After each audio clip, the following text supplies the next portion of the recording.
Thank you very much for that introduction.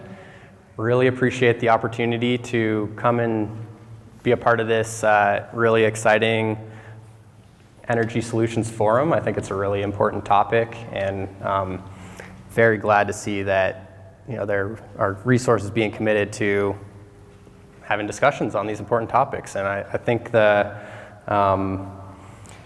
the idea that we should be focusing on solutions at this point in time is really key, and we don't have a whole lot of time to address the impending threat of climate change, and that was really one of the big motivations for why we did found Fervo when we did. So, as I said, I'm excited to be here and speaking with you today. I'm going to give a little bit of an introduction to Fervo Energy and why we founded the company, as well as some updates on some of our recent demonstration projects. And I was told it's a fairly broad and diverse audience, so I also do have just some general background on geothermal energy to kick us off as well. So hope that that's of interest to folks. But I titled the talk, Innovations in Next Generation Geothermal Energy.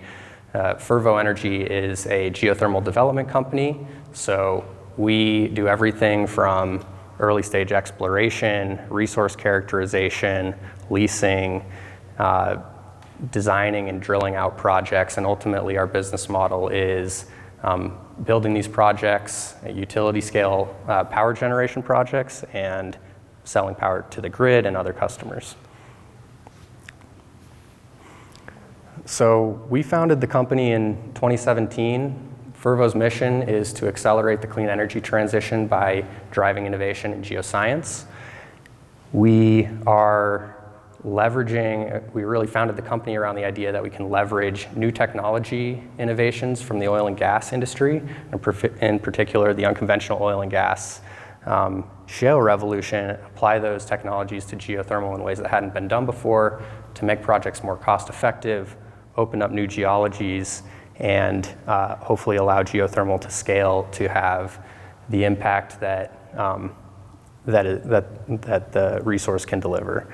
So this approach to geothermal could unlock a new class of resource with up to and over 100 gigawatts of opportunity here in the US alone. And at that scale, just to give you a sense of the scale, 100 gigawatts would be something like 20% of the United States energy supply and would offset about half a gigaton of CO2 emissions, which is on the order of 1 or 2% of global emissions. So just developing the resource that we know exists and is commercially viable here in the United States could have global impacts. And on top of that, geothermal, which we'll talk about some of the attributes of geothermal energy, but it provides not only clean energy, but also very reliable, stable energy supply.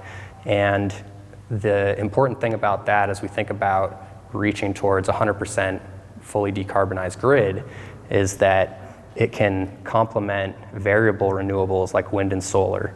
And so the more geothermal we bring online, the quicker we bring it online, the faster we can also build out wind and solar, which we know are going to be one of the most cost-effective ways to get us to deep levels of decarbonization. So geothermal can be one of the pillars to reaching a 100% clean energy grid.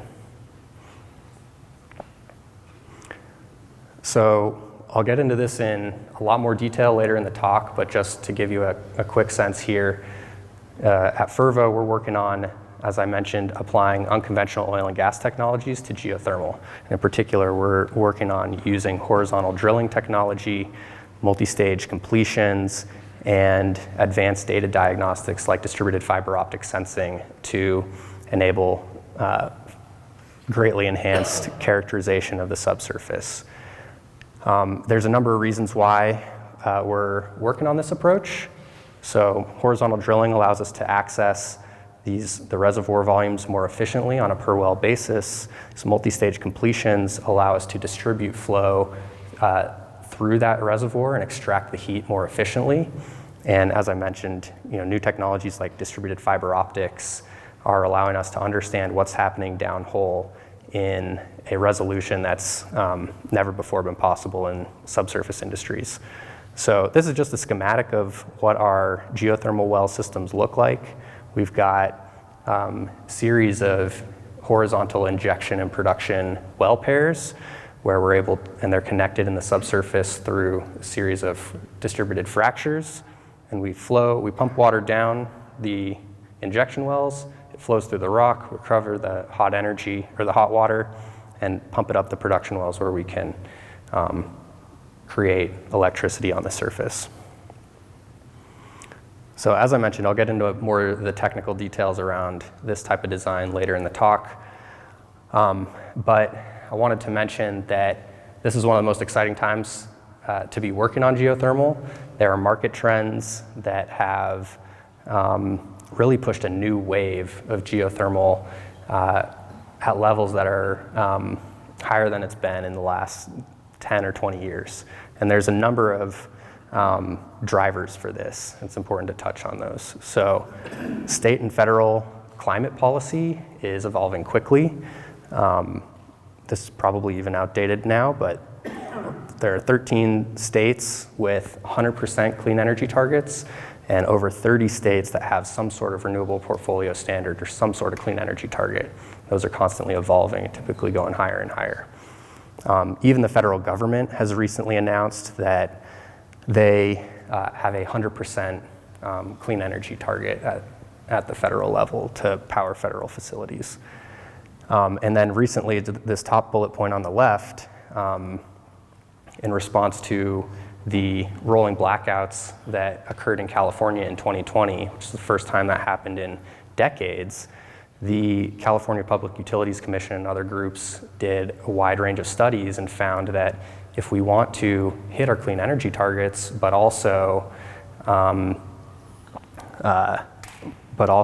ensure that we have a reliable grid, geothermal is one of the best technologies out there to meet both of those targets. And so they actually issued a mandate that required utilities in California to purchase 1,000 megawatts of new geothermal projects that were to come online by 2026. So this is really driving a wave of procurement that the geothermal industry hasn't seen in decades.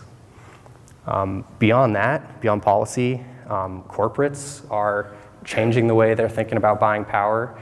And these are companies like Google and Microsoft that have huge energy needs and that those energy needs are going to grow in the coming decades. And they understand that they have a responsibility to match their load consumption with clean energy. And a lot of these groups have already met 100% clean energy targets through offsets and other programs, but they've now recognized that they need to truly drive towards a fully decarbonized grid. You have to match your load hour by hour, location by location, and that's a really challenging problem to solve. But when they scour around looking for technologies that can do this, geothermal turns out to be one of the most effective ways to meet those types of targets. Other things like emerging technologies like direct air capture, clean hydrogen, even more EV adoption. A lot of these technologies require not only clean energy if you want to meet clean energy targets, but also high capacity factor generation in order to run cost effectively. So these DAC plants, these hydrogen plants have such high capex that they need to run around the clock in order to be economic.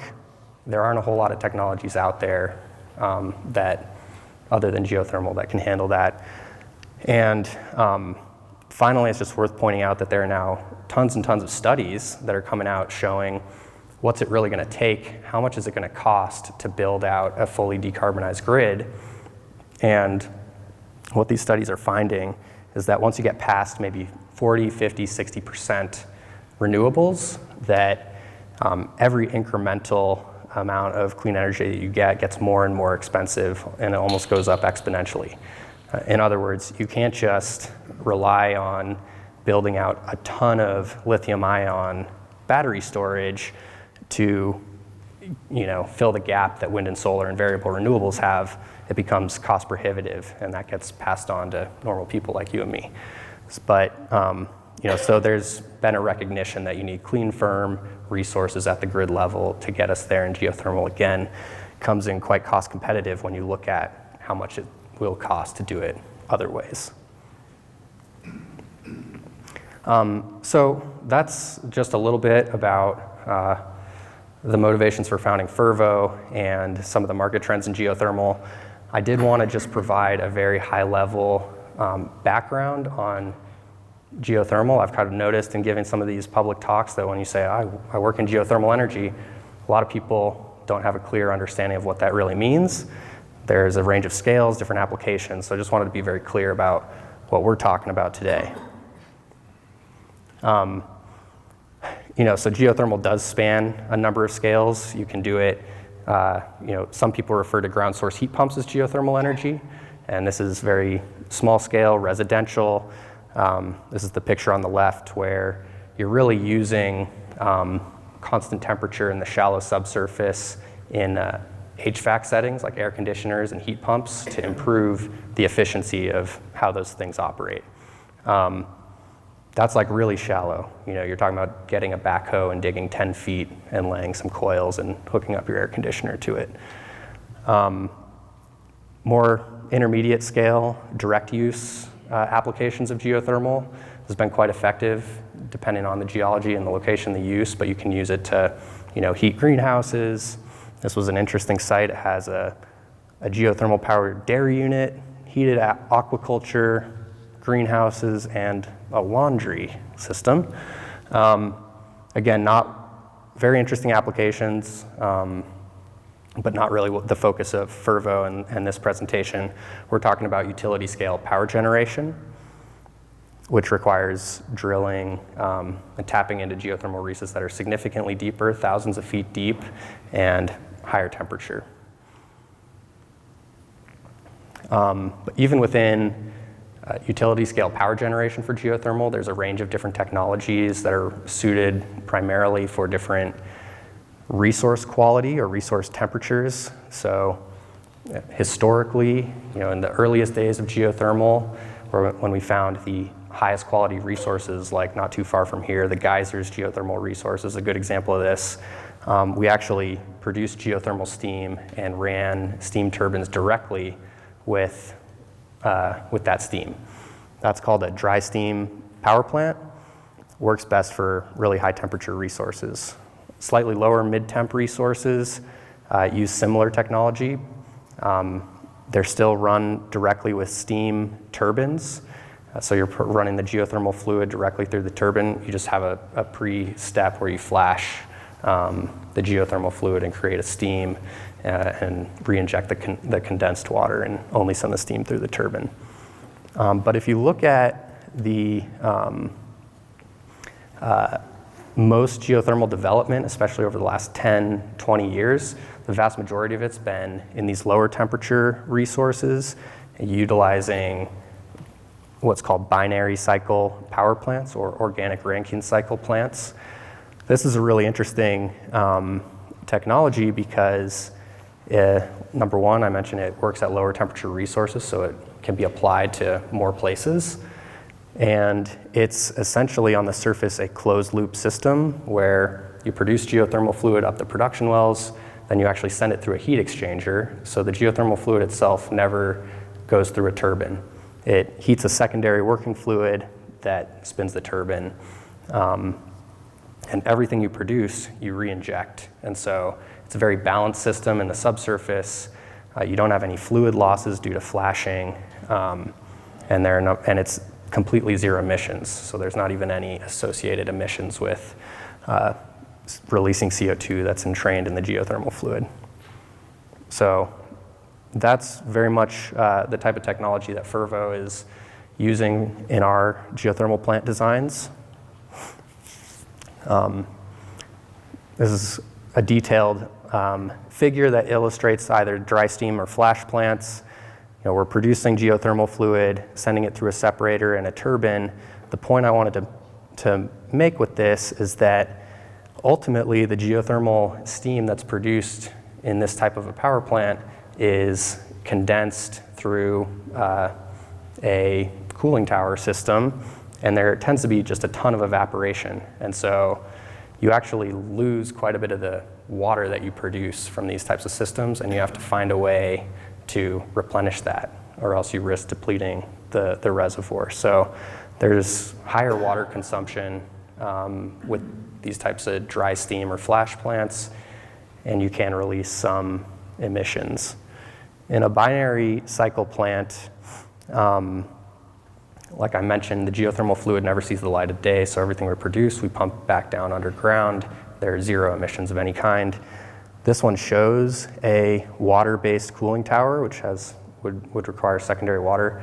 The more common method nowadays is air-cooled cooling towers, in which case there's basically zero water consumption. So these binary cycle power plants are really efficient, and they work at relatively low resource temperatures, can be applied in more places, and have very low water consumption and no emissions. So they're extremely clean and really exciting technology.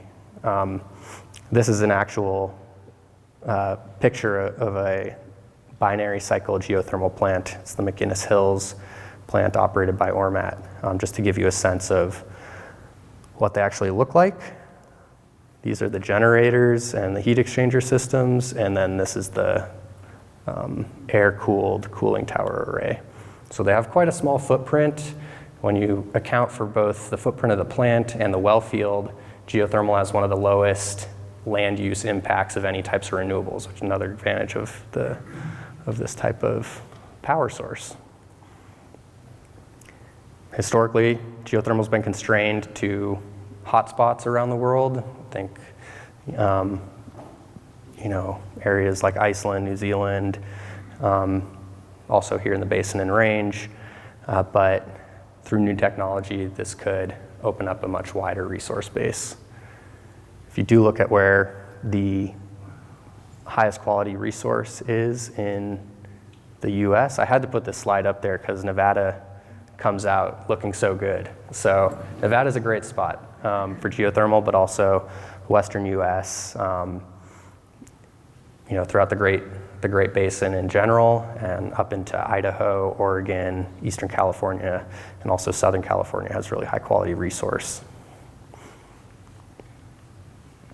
I mentioned this already. This was the outdated one. There are now 13 states with 100% clean energy targets, more than 30 states with other renewable portfolio standards. A lot of those end up lining up pretty well with the high quality geothermal resource. I mentioned this as well, the way that clean energy is being bought is changing.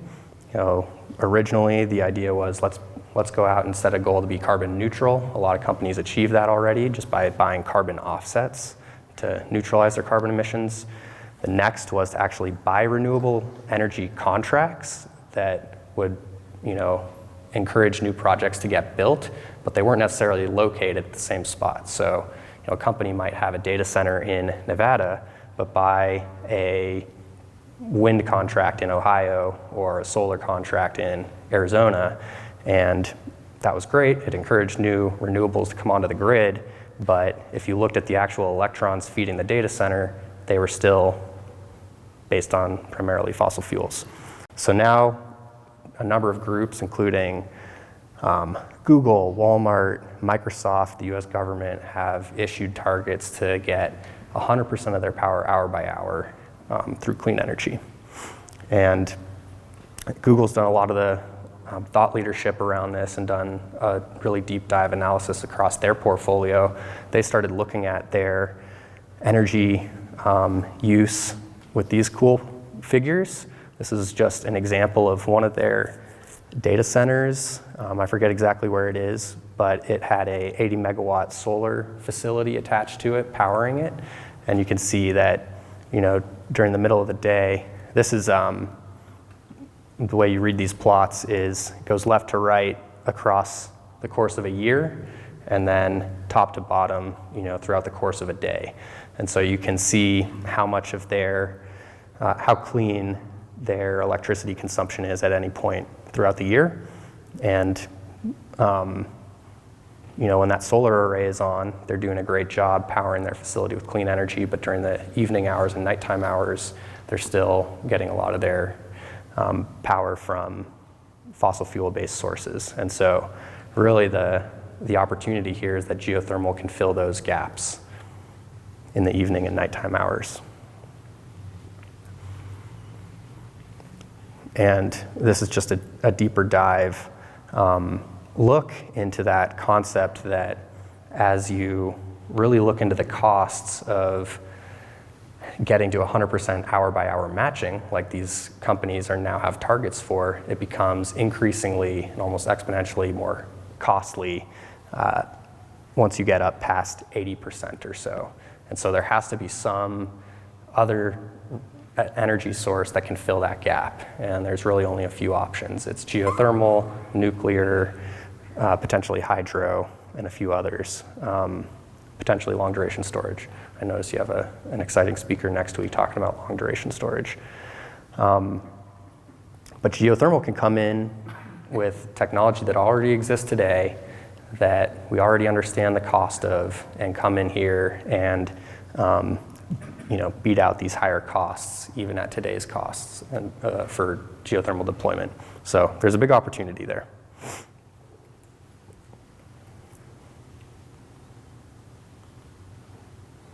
I think this is just the last summary slide for geothermal, but there is a huge target. And I mentioned groups like the USGS, NREL, Great Basin Center for Geothermal Energy here have done a lot of work characterizing the geothermal resource potential here in the US, and it really is quite massive. There's over 100 gigawatts that can be developed just by, developed economically by 2030, or by 2050. Which again could represent something like 20% of the United States energy supply. So the size of the prize is big, and it's worth going after. A little bit of background on Fervo and what we've done to date. We founded the company in 2017. We have raised just about $200 million, primarily through venture capital sources, but we've also been fortunate enough to be supported through a number of programs through the Department of Energy and other research grants, including Geothermal Technologies Office, ARPA-E, and the Utah Forge program, which have supported our technology development. And we've grown this company over the last 5 or 6 years and are now well poised to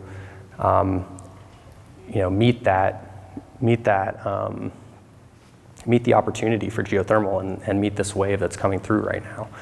We signed the first agreement for geothermal power between a developer and a corporate with Google.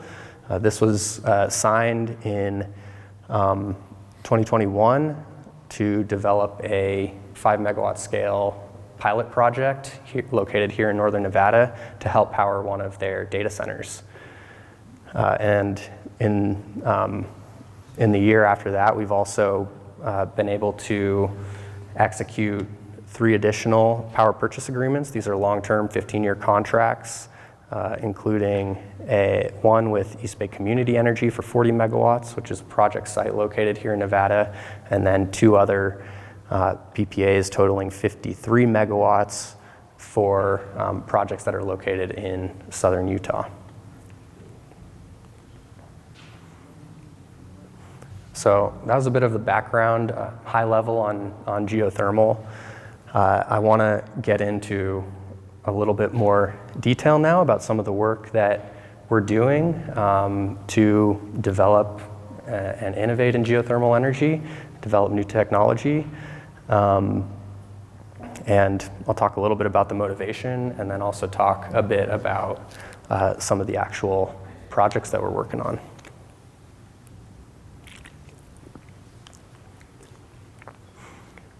So I mentioned that our geothermal development approach is a little bit different than what's been done in the past. Most geothermal wells that have been drilled here in the States are primarily vertical wells, and they tap into natural fault structures that provide the permeability to deliver fluid flow and heat at sufficient rates. That has historically constrained geothermal to be located where there are really high quality natural hydrothermal systems that have existed for thousands or millions of years. Our premise is to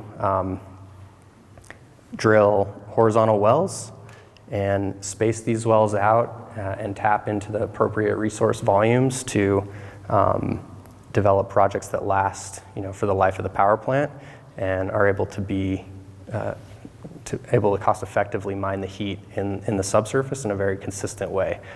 So, see if this video will work. It will not.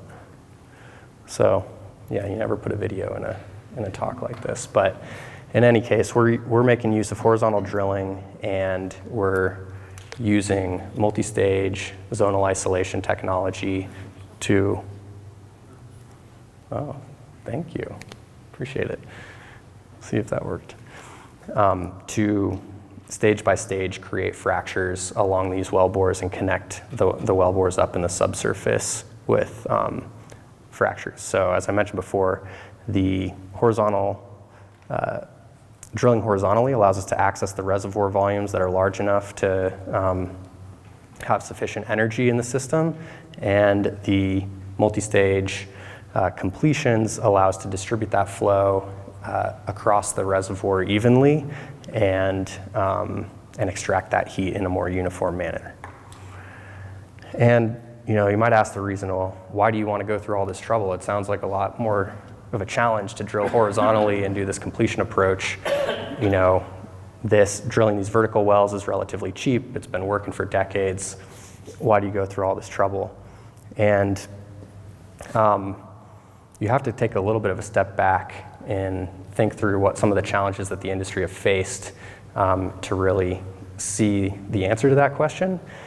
And I think the big thing that has challenged the industry is a lack of consistent results, essentially.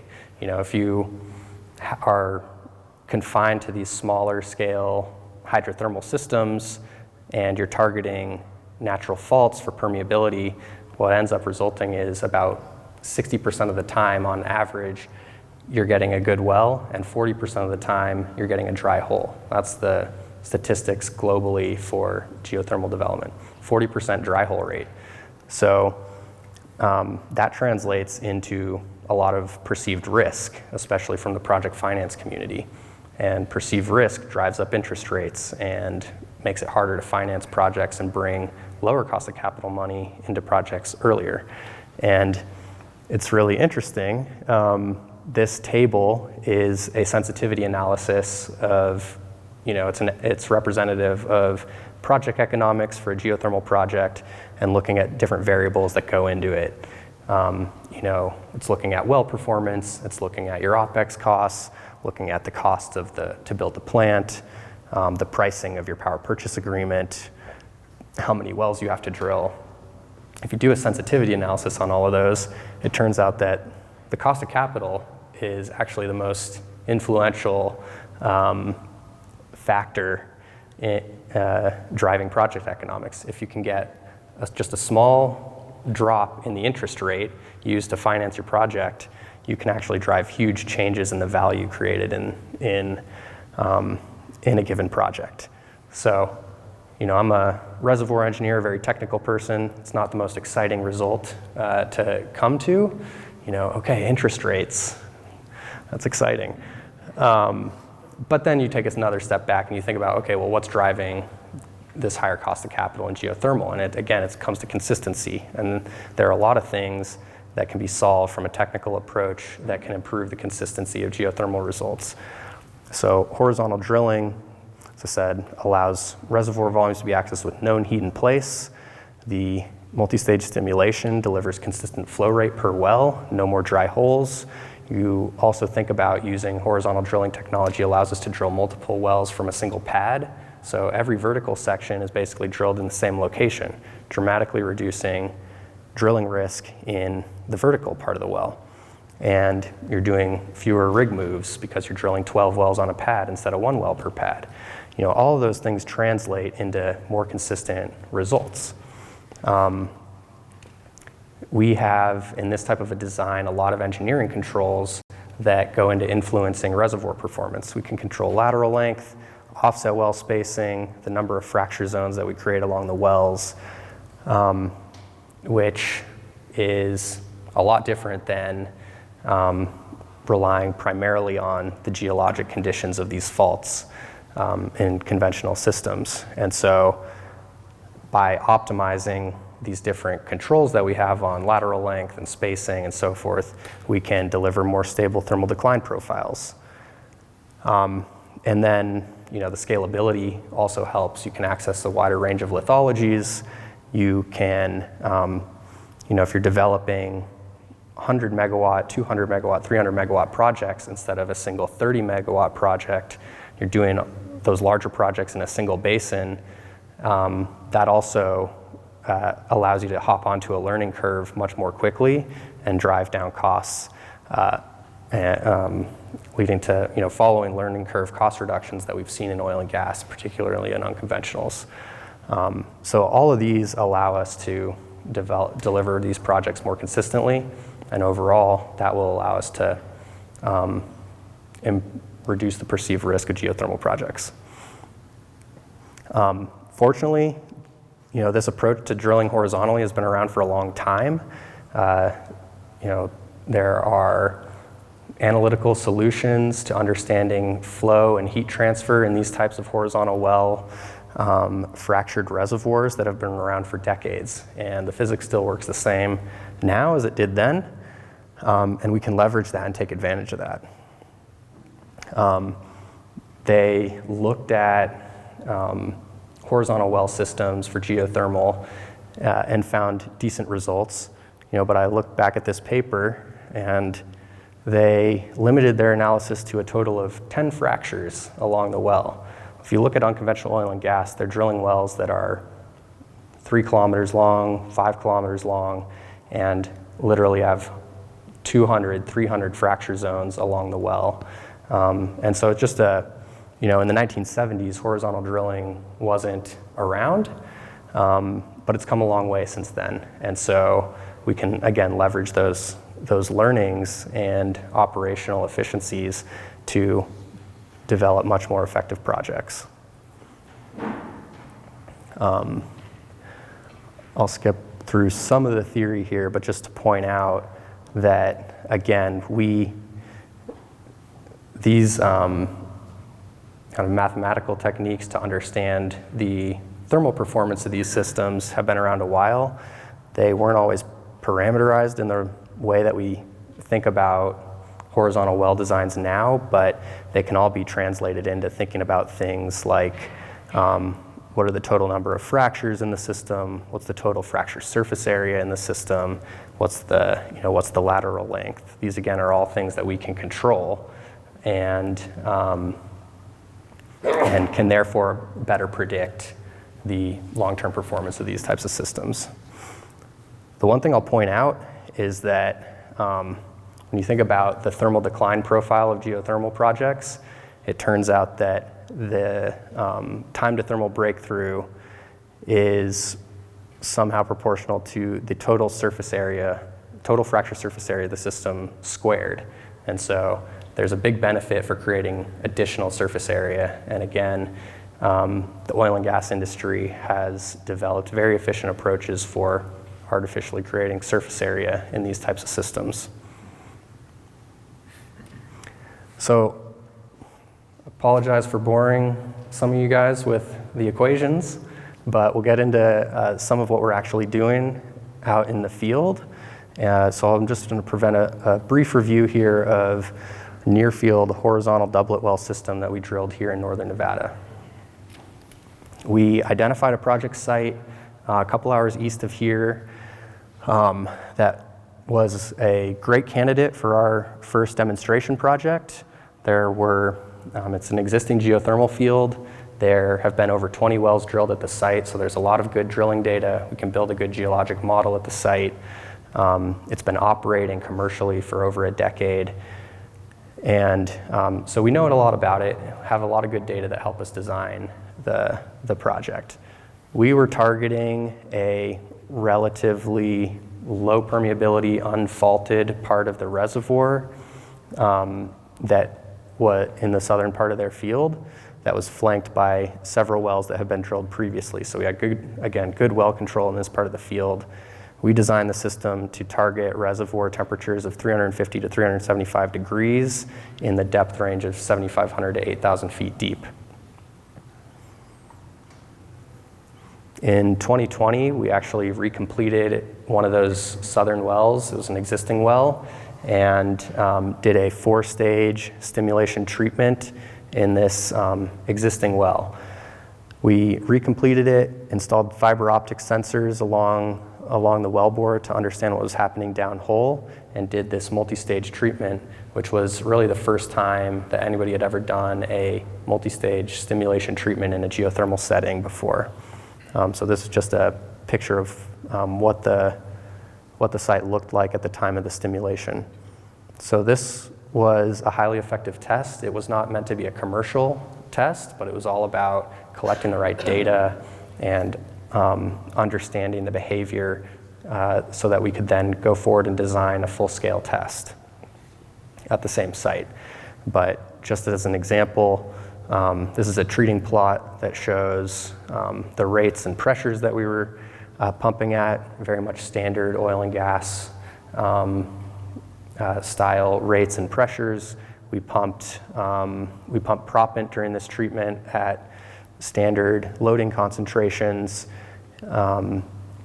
and we used distributed fiber optic sensing to confirm that we were creating new fractures at the locations that we had intended to.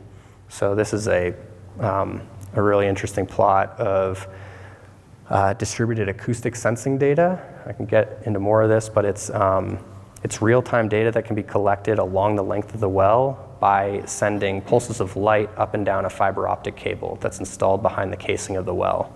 And it allows us to look at the acoustic activity at every point along the well throughout the duration of the job. And so we're able to see that at these 3 locations, they were very active, and that was exactly the 3 locations we were hoping to see activity at. So it was just good confirmation, seeing something downhole that's otherwise really hard to observe through the use of advanced data diagnostics. So we took the results from that initial campaign in 2020 and went on to design a full-scale commercial project. And we began drilling this program early last year. We designed a 3-well drilling program that included a vertical monitoring well located here and 2 fully horizontal geothermal wells. This well down here was the well that we did the testing in 2020, so you can see it was relatively close to the project area. And so we drilled this 3-well program over the course of about 9 or 10 months last year. We first drilled the vertical monitoring well down to about 8,000 feet. We installed permanent distributed fiber optic sensing cables along that well. We then went and drilled this horizontal well, which is going to be used as a horizontal injection well. And we stimulated that well, analyzed some of the data, came back and planned the trajectory for the second horizontal, which is this well here, the horizontal production well. So this is just another view of the 3 wells that we drilled. And again, there were a number of firsts in this project. These were the first 2 fully horizontal wells that were ever drilled in the world at these temperatures, above 375 degrees, and in this type of geologic setting. So this is a metamorphic, kind of a mixed metamorphic and igneous intrusive geologic setting. So we're drilling through really stiff, hard rocks that are not very common in oil and gas. Another interesting thing about geothermal, we typically require about 10x the flow rates that a typical oil and gas well would require. So we have to flow these wells at about 50,000 barrels a day. And so we require much larger hole diameters. So we drilled 9 7/8 inch hole in the production lateral sections and cased them with 7-inch casing, which is much larger hole sizes than you'd see typically in oil and gas. So nobody had ever really drilled 9 7/8 inch horizontal wells, even for onshore unconventionals. And we built these curves. You can see they go from vertical to horizontal over a bit of a curved section. We built angle faster than any geothermal well has been drilled before. Typically, they build at 3 degrees per 100 feet. We were building at 10 degrees per 100 feet, getting up to horizontal, which is a really important part of the well design and the overall economics of the project. And finally, we drilled both of these wells from the same pad, and you could see we built a relatively complex three-dimensional curve to get out to the offset and the actual landing point that we wanted to hit, which is a really good validation point for what I was mentioning before about drilling multiple wells from the same pad. In terms of drilling performance, I mentioned these are significantly more complex wells than most traditional geothermal wells, but we did see marked improvement from well to well. So we drilled the first well in about 72 days, and the second horizontal well, we had an 18% reduction in drilling days, got it down to 59. So there's still a lot to go, but we can already see even through drilling, one vertical well and 2 horizontal wells that we can get on that learning curve to bring these costs down. And if you look at our drilling performance here relative to the rest of the wells that have been drilled previously at this field, we were in the top quartile. Again, even though we were significantly more complex in terms of hole size, building at high rates, drilling horizontally, and drilling some of the deepest wells at the field.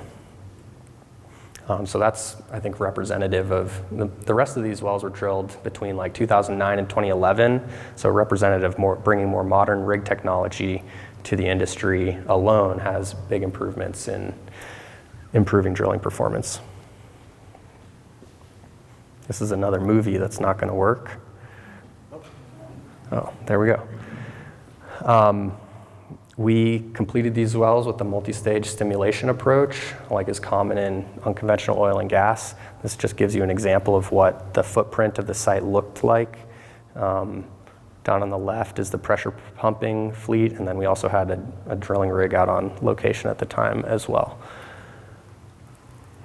So we performed multi-stage, multi-cluster, plug-and-perf style treatment. First on the injection well, we did 16 stages, 6 clusters per stage. These were designed with a limited entry approach to create multiple fractures within a single stage and then do that sequentially down the well.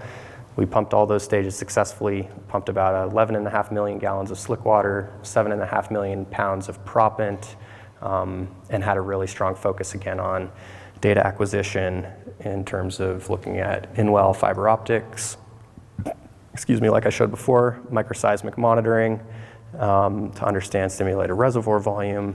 We looked at cross-well low frequency DAS data to look at strains in the reservoir, and also had a very strong focus on induced seismicity monitoring. So the plan in this first treatment was to create fractures that were spaced 30 feet along the 3,000-foot lateral. And we used that in-well fiber optic sensing, like I showed you before, to confirm that fracture initiation and breakdown happened at 100% of those cluster locations. So we were successful in generating the fractures that we wanted to. The fracture initiation was not affected by lithology change. We had phyllite, we had granite, we had a couple different types of lithologies along that lateral. We basically saw the same behavior across these different geologies, broadly reflective of geology across the basin and range. So that's a good sign that this can apply to other basins, other areas, and scale up successfully. And then this is just a model representation of what the fracture network or fracture system that we created looks like along that lateral.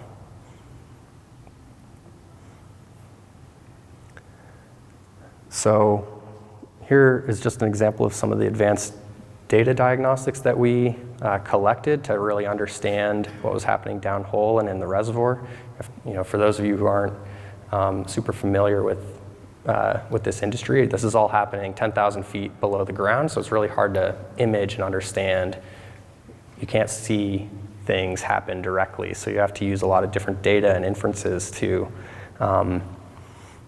independently verify the system that you're creating, the properties, and characterize its properties. So the top plot's just another typical treatment plot of the system, or of a typical treatment stage. We achieved industry standard rates, volumes, and proppant loadings while treating these stages across a couple of different lithologies. The in-well DAS confirmed 100% cluster initiation and relatively good flow distribution among those perforation clusters or fracture zones. In-well distributed temperature sensing was a really interesting data set that we collected.